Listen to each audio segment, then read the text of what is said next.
Cycle Pure Agarbatti. Agarbatti என்றால் Cycle, cycle என்றால் quality. மத்திய உள்துறை அமைச்சர் அமித்ஷா 2 நாள் பயணமாக தமிழகம் வரவிருக்கிறார். இன்று மாலை டெல்லியிலிருந்து புறப்படவிருக்கிறார். இரவு 7:40 மணி அளவில் சென்னை விமான நிலையம் வந்தடைய இருக்கிறார் அமித்ஷா. கூடுதல் விவரங்களோடு இணைகிறார் நமது செய்தியாளர் தாய்மானவன். வணக்கம் தாய்மானவன். அமித்ஷாவின் பயண திட்டங்கள் தொடர்பான முழு விவரங்கள். நாட்டில் அண்டை மாநிலங்களுக்கு இடையேயான உறவை சுமூகமாக பேணக்கூடிய வகையில மத்திய அரசால மாநில முதல்வர்கள் மாநாடு என்பது நடத்தப்படுவது வழக்கம். அந்த வகையில 31வது தென்மண்டல முதல்வர்கள் மாநாடு சென்னை அடுத்த கோவளத்துல இருக்கக்கூடிய ஓட்டல்ல நாளைய தினம் நடைபெற இருக்கிறது. இதற்காக மத்திய உள்துறை அமைச்சர் அமித்ஷா இன்றைய தினம் தமிழகம் வர இருக்கிறார். 2 நாள் பயணமாக தமிழகம் வர இருக்கிறார். இதுல தமிழகம், கேரளா, கர்நாடகா, ஆந்திரா, தெலுங்கானா மற்றும் புதுச்சேரி ஆகிய மாநிலங்களுடைய முதல்வர்கள் மற்றும் உயரதிகாரிகள் இந்த கூட்டத்துல பங்கேற்கிறாங்க. இந்த கூட்டத்துல ஒவ்வொரு மாநிலங்களுக்கும் இடையே ஒத்துழைப்பு, பொருளாதார வளர்ச்சி, தொழில் முதலீடுகள், கூட்டுறவை பலப்படுத்தல், நீர்வள பகிர்வு, குற்றங்கள் தடுப்பு, எல்லை பிரச்சனைகள் விட்ட பல்வேறு விஷயங்கள் என்பது விவாதிக்கப்பட இருக்கிறது. தற்போது தொகுதி மறுவரை மேற்கொள்ளப்பட்டால் தென் மாநிலங்களுடைய பிரதிநிதித்துவம் பாதிக்கப்படலாம் என்ற அச்சம் தென் மாநிலங்கள்ல நிலவுகிறது. இது தொடர்பாக பல்வேறு முதல்வர்களும் தங்களுடைய எதிர்ப்புகளை தெரிவித்து வரக்கூடிய ஒரு சூழல்ல இந்த தொகுதி மறுவரை விவகாரம் இந்த கூட்டத்துல கூடுதல் கவனம் பெறும் என எதிர்பார்க்கப்படுகிறது. மேலும் தற்போது காவிரி நீர் பங்கீடு விவகாரத்துல கர்நாடகா மற்றும் தமிழ்நாடு இடையே சிக்கல்கள் எழுந்திருக்கக்கூடிய நிலையில் இந்த கூட்டம் என்பது முக்கியத்துவம் பெறுகிறது.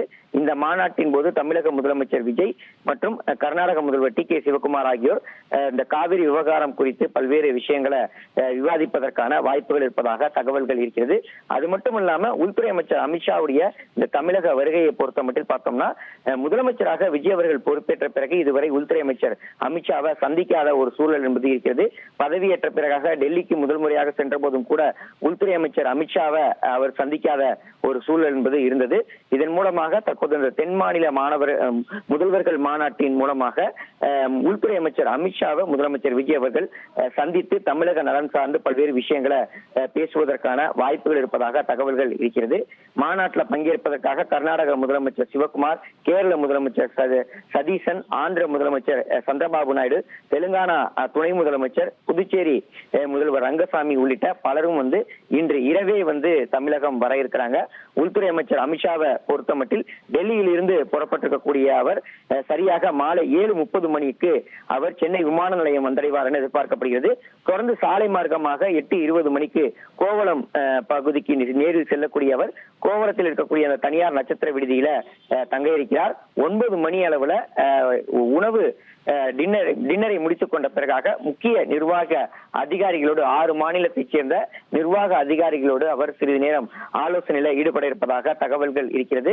அது மட்டும் இல்லாம நாளைய தினம் காலை 10:30 மணிக்கு இந்த தென்னிந்திய முதல்வர்கள் மாநாட்டில் பங்கேற்ற பிறகாக 2:30 மணிக்கு மாமல்லபுரம் சென்று மாமல்லபுரத்துல கோவளம் முதல் மாமல்லபுரம் வரைக்கும் ரோட் ஷோ மூலமாக அவர் மாமல்லபுரம் செல்ல இருக்கிறார். மாலை 4 மணி அளவுல மாமல்லபுரம் கடற்கரை கோவிலை பார்வையிட்ட பிறகாக மாலை 4:35 மணி அளவுல மாமல்லபுரத்தில் இருந்து புறப்பட்டு சென்னை விமான நிலையம் வந்தடைந்து நாளை மாலை சரியாக 5:40 மணிக்கு அவர் டெல்லி செல்ல இருக்கிறார்.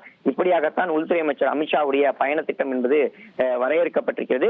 மாமல்லபுரம் வருகை தருவதையொட்டி மாமல்லபுரத்துல காவல்துறையினர் விரிவான ஏற்பாடுகளை செஞ்சிருக்கிறாங்க. நாளை தினம் மாமல்லபுரத்துல சுற்றுலா பயணிகள் பார்வையிடுவதற்கு அவ்வப்போது தடையும் விதிக்கப்பட்டிருக்கிறது. தொடர்ந்து காவல்துறை கட்டுப்பாட்டுல கிழக்கு கடற்கரை சாலை முழுவதுமே கொண்டு வரப்பட்டிருக்கிறது. விவரங்களுக்கு நன்றி தாய்மானவன். Cycle Pure Agarbatti. அகர்பத்தி என்றால் சைக்கிள், சைக்கிள் என்றால் குவாலிட்டி.